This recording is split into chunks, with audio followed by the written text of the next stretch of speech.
Welcome, restless souls, to Carman's Crypt. I'm Carman Carrion, keeper of forgotten tales and curator of nightmares. You've wandered into my domain, where each week I unearth a fresh horror from the depths of human imagination. In these darkened halls, stories wait like hungry shadows. Each tale we've collected whispers of terrors both ancient and new. From crumbling mansions where something skitters behind the walls, to that strange text message you received at 3 a.m. from a number that shouldn't exist. So gather close, the candles are lit, the shadows grow long, and the witching hour is upon us. Are you prepared to face what lurks in the darkest recesses of Carman's Crypt? Lock your doors, still your nerves, and remember, here, every fear comes to life. This is Carman's Crypt. Your sanctuary of scares awaits.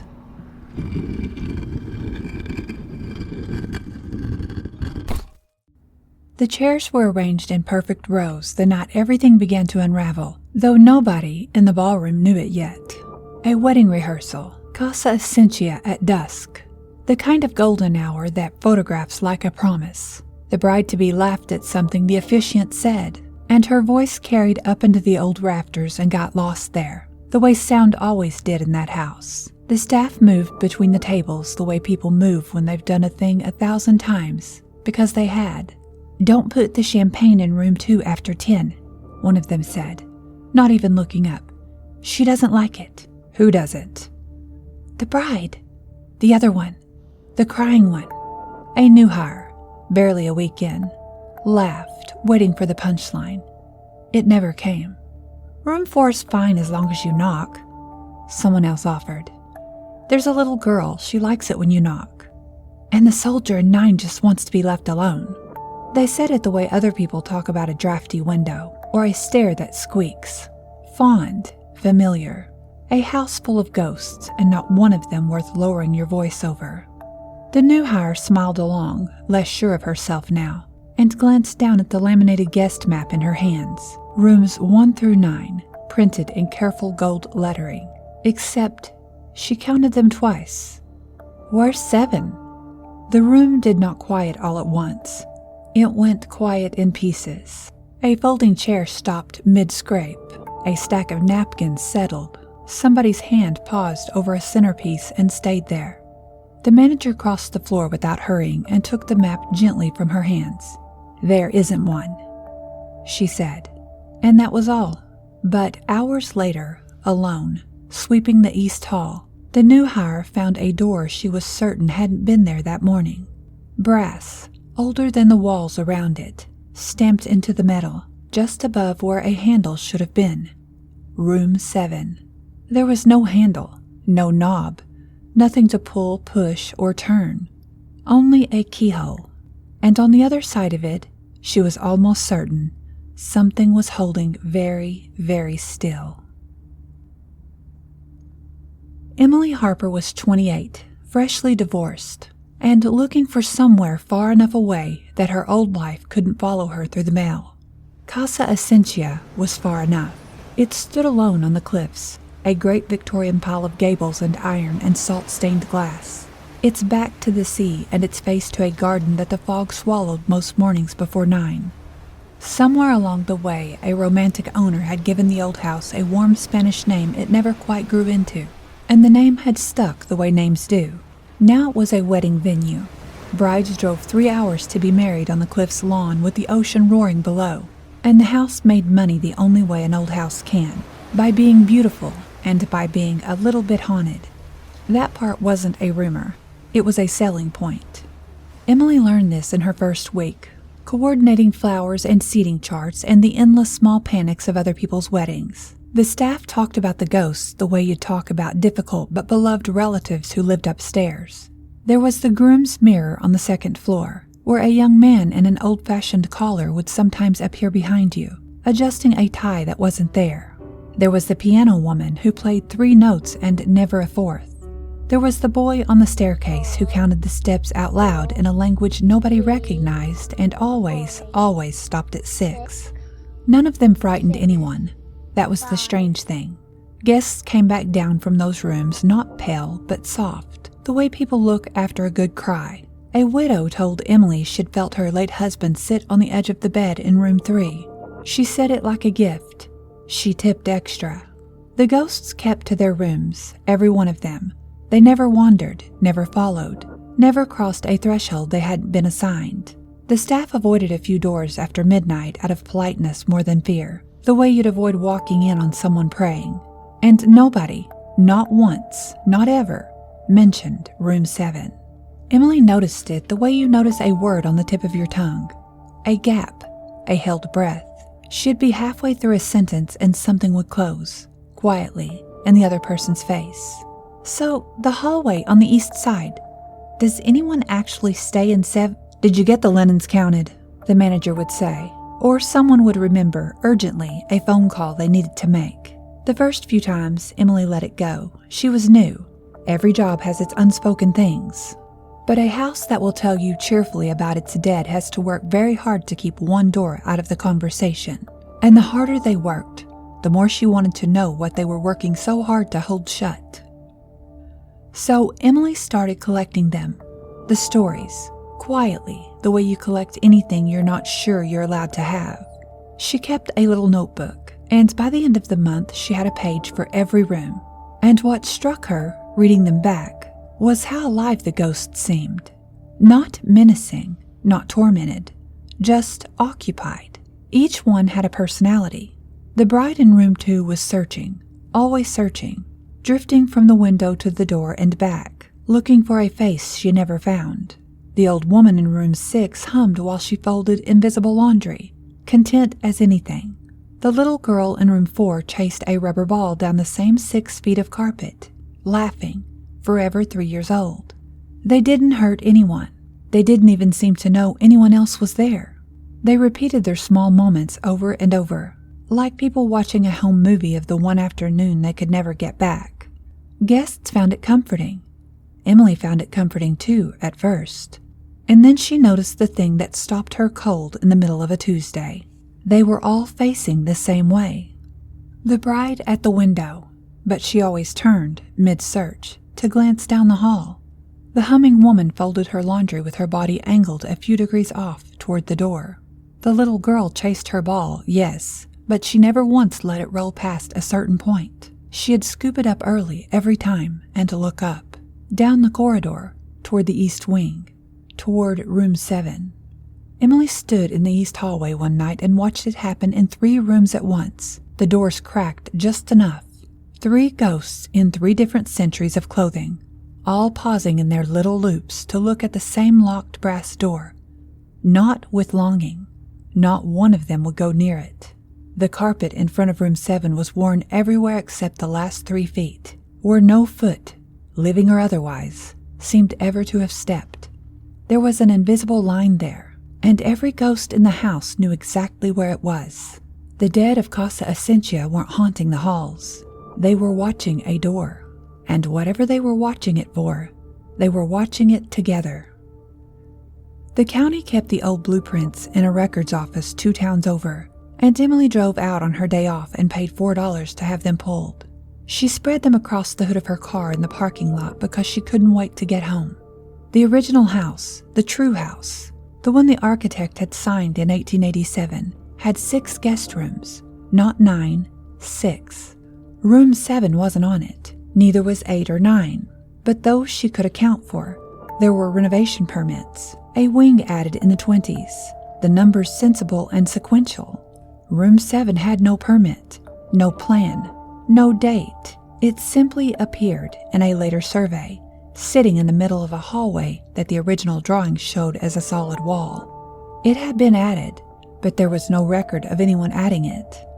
That night, Emily went out into the garden with a measuring tape and a flashlight and counted windows. From inside, the East Hall had 4 rooms with 4 windows facing the sea. From the garden, looking up at that same wall, she counted 3. Room 7 had a window. She had seen the little pane of it through the keyhole. a gray square of nothing, but from outside, where that window should have been, there was only brick. Old brick, weathered the same as the rest, as if it had always been solid there, as if the room behind it did not, from the outside, exist. She paced the hallway after that, heel to toe, counting. 22 feet from the stairwell to the end wall. She paced the garden path directly below it. 18. The inside of the house was longer than the outside, by 4 feet. 4 feet that lived only where room 7 was. She measured the wall beside the brass door and found it thick, impossibly thick. 3 feet of it at least, where every other interior wall in the house was a hand's width. The room took up space that wasn't there. It wasn't tucked into a fold in the house, a pocket the architect had never drawn. Sealed behind walls too heavy to be walls, it occupied a piece of the world that, by every measurement Emily could make, simply had no room for it. And still, somehow, there was a door, and behind the door, a window. And behind the window, she could not stop thinking it. Fog. The caretaker's name was Alaric, and he had served the house so long that the staff had stopped asking how long. His family had kept Casa Esencia for 4 generations. He knew where every draft came from and which stairs to trust in the dark, and he had never once, in Emily's hearing, said the word 7. She found him in the boiler room, and she didn't ask cleverly. She just told him what she had measured, and then she waited. For a long time he didn't answer. He wiped his hand on a rag that was already clean. "You think they're trapped," he said finally. "The ones upstairs. Everybody does when they first understand. They think the poor things are stuck here, going round and round." He shook his head slowly. "They're not trapped, girl. Nothing in this house is trapped. They could go any time they liked." "Then why don't they?" "Because out there's where it isn't safe."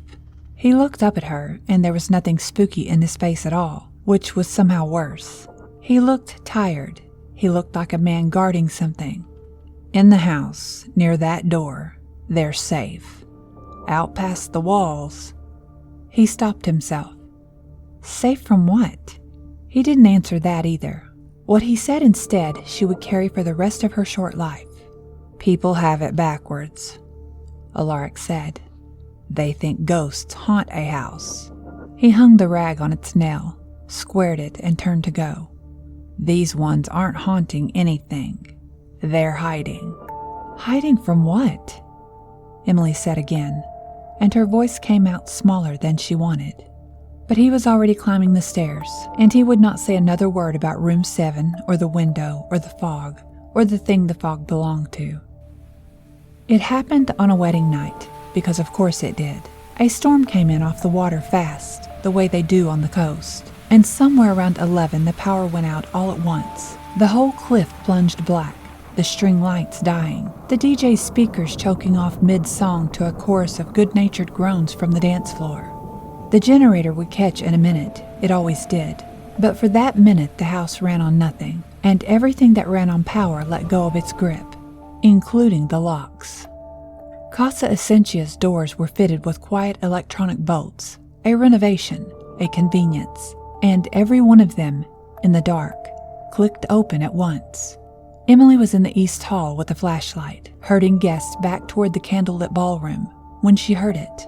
A single heavy sound behind her, a brass tongue sliding back. She turned. Room 7 stood open. No wind rushed out, no moan, no cold, no shape in the doorway. That was the thing that pulled her forward when everything sensible in her said run. There was nothing dramatic at all, just an open door where an open door had never been possible, and beyond it, a darkness that seemed to be waiting very politely to be looked at. She stepped inside.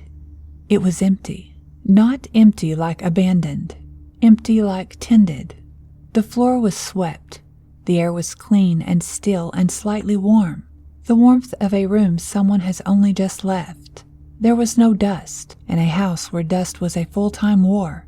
Room 7 did not have a single mote of it. There was one chair, plain, wooden, facing the window.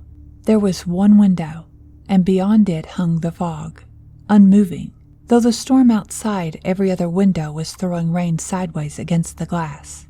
And on a small stand beneath the window, there was a book, a guest register, huge and old, its leather split at the spine, its pages fat with names. Emily lifted the cover. Thousands of them, column after column, page after page, in 100 different hands, spidery and elegant and childish and shaking. She didn't understand what she was looking at until she found a name she knew. A groundskeeper who died the winter before she was hired. She had seen his photo in the staff room. The date beside his name was 3 days after his funeral. She turned back a page. Another name she half recognized, signed a week after the woman had died. Every name in the book had been signed after the person who owned it was already dead. It was a register of everyone who had ever died in the house, and every single one of them had checked in.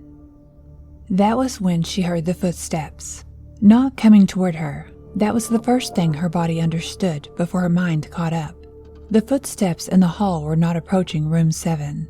They were leaving the other rooms, coming down the corridor toward the open door. Emily pressed herself into the corner behind the chair and watched them come home. The bride from room 2 came first, still in her searching, still turning her head. But she wasn't searching anymore. She crossed the last 3 feet of carpet that no ghost ever crossed, and she stepped through the doorway. And the moment she was inside, the frantic loop of her went still. Her shoulders dropped. She let out a breath she'd been holding for 100 years. And then she was gone, folded into the dark of the room like water into water. The little girl came next, her ball tucked under one arm at last. She didn't chase it through the door. She walked. She looked up at Emily on the way past, right at her, the first time any of them had ever seemed to see her. And she smiled. And then she was gone too. The soldier, the humming woman, the boy who counted stairs, no longer counting. The young man from the mirror, his tie finely straight. One by one they came down the dark hall and stepped willingly into a room that could not exist. And one by one the terrible endless movie of them stopped. And they were released. And they were gone. They weren't being pulled in. Emily understood that, watching. Nothing was dragging them.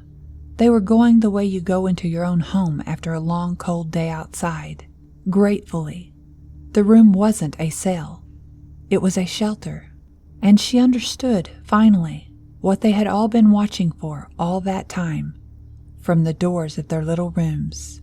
They had been watching for the moment it was safe to run for it.